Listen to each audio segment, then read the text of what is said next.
Jeremy Adams and Amanke Nahulpan head into the Omniverse as the Flash family assemble to search for Barry Allen and rescue him from the clutches of Pariah and the Great Darkness. Jeremy Adams joins in on the Dark Crisis fun to begin the search for Barry Allen, a rather big part of the Dark Crisis and Infinite Frontier storylines in general, since Barry Allen has been missing for quite some time now. This issue was mostly set up to the arc explaining how our heroes are getting into the Omniverse or the Multiverse, and how they are traveling it and where they are going. Now, of course, it wouldn't be a Flash story without some big shit being hurled into a giant industrial fan, as Ira and Jai end up getting lost in the Multiverse when they try and act like big heroes and prove to their parents that they can actually help, meaning Wally has to save the kids from the clutches of evil again while also saving Barry. It is fun we're getting to explore the multiverse with Flash again, but I was really hoping that before these tie-ins started we would get at least one issue with Linda and Wally getting a moment to go over what's been happening in their lives, and Linda tries to do that this issue and try and broach the subject that she now has powers, but everything keeps getting in the way. Adams does a really great job of feeling through the character's frustration, since I too was kind of frustrated with her not being able to tell him because so much is going on in his life as well, and I hope she continues to be part of this story with Mr. Terrific and kind of be a partner of Mr. Terrific through the guy in the chair and sort of dealing with things back on Earth Zero while everyone else is in the multiverse.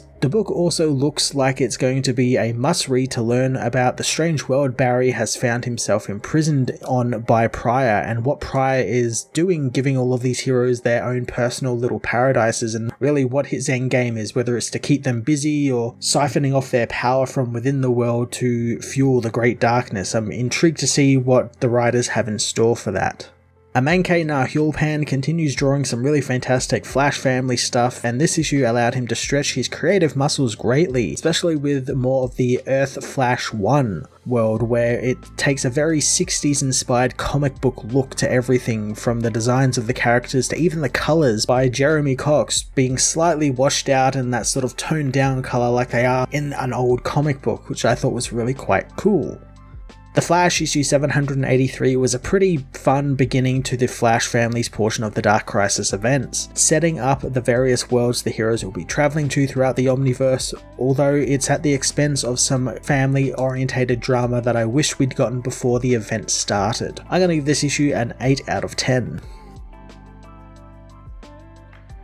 The Flash issue 783 sees Barry Allen beating the Reverse Flash to death, telling the villain that he's done letting him torture him and he'll never hurt his family again. 24 hours earlier at the Speed Lab, Mr. Terrific explains that every speedster is connected to the Speed Force, and when Wally was pushed through various speedsters' bodies, he and Barry came up with a way to track his unique Speed Force signature, almost like a fingerprint, but it's like they've found the phone number of 3 different Barry Allens now, and they just need to dial the right area code for their Barry. Michael warns them that the device might lead them to other Barrys in the Omniverse, and it's why Wally will be sending into the Speed Force to check the connections and bring Barry home. Michael tells Wally that they need Barry back, since with the League dead, there is a vacuum out there and Barry is one of the greatest heroes to ever live. Wally knows he's also part of the family, and helping each other is what family does. Jay wants to get going as Linda and the kids arrive, happy to see Jay and the others. Linda wants to talk with Wally for a minute as Jai asks Max where Bart is, but Max isn't so sure where Impulse is, but will tell him about the game Jai got when he sees him. Ira asks Wallace if they are going into the Speed Force to find Uncle Barry, wanting to go with them all, citing how they saved the entire universe from Eclipso. Linda, meanwhile, is about to tell Wally about her powers when the portal is opened and stabilized by Mr. Terrific. Wally knows that everything that has happened lately has been a lot for Linda, as Michael gives the team some rift bands which will guide them through the Speed Force and to the Barry they need to find. Ira manages to sneak one of the bands for herself as Linda tells Wally that it doesn't matter what she was going to say, wanting him to go and find Barry.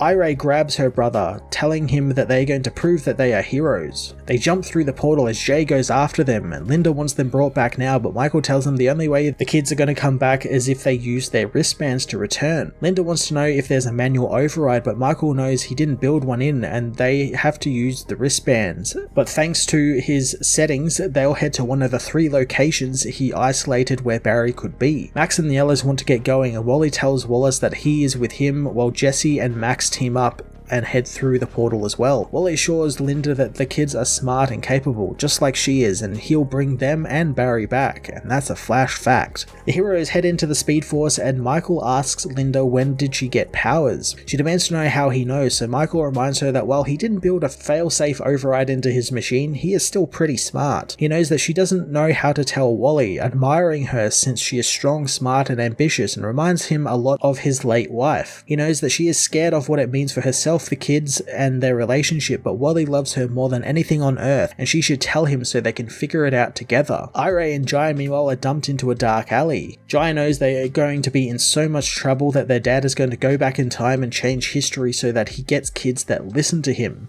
Iray can't wait to find Barry and prove that they aren't little kids anymore and are actual superheroes as they find themselves in a huge city, looking over a massive Allen Tower at the center of it. As a bat-themed speedster appears behind them, Iray thinks that they are in big trouble. Max Mercury and Jesse Quick meanwhile find themselves in a desert, spotting a car in the distance. The heroes race towards it and find it's not just any car but a Flashmobile being driven by a Barry Allen as he outruns some huge trucks and bikers. On Earth Flash 1, Iris West is woken by her husband Barry Allen, who tells her that she is the most beautiful thing in the world. Heading downstairs, Barry learns that Iris is off doing a remote interview for a local food bank as well as following up on the mayoral race. Barry speeds around the kitchen and gets the family's breakfast sorted before taking off to deal with a problem downtown, telling Iris and the kids that he loves them. As he runs off and changes, Barry tells himself he'd hoped to get some quiet time, but it looks like the bad guys have other ideas. The Flash is soon joined by Kid Flash as they race downtown, with Barry telling Wally that he is to deal with the bystanders and to stay calm. In Central City, Captain Cold makes off with some money he stole from a bank. Wally helps out the frozen people, getting them to safety and unfreezing them with his powers, while Flash takes off after Captain Cold. Flash punches Cold in the face, but the villain freezes the ground around them, causing Flash to slip and fall through a shop window. Captain Cold says that the encounter has left him cold, just like the hero's soon-to-be dead body. The Flash grabs a mirror, using it to redirect Cold's freeze ray back at him and freeze him solid. Kid Flash arrives, asking if Flash is okay, and the hero knows he's better than Captain Cold, wanting this to be a lesson to Kid Flash, telling the boy that everything you put out into the world will always come back at you. The heroes laugh as on a nearby building,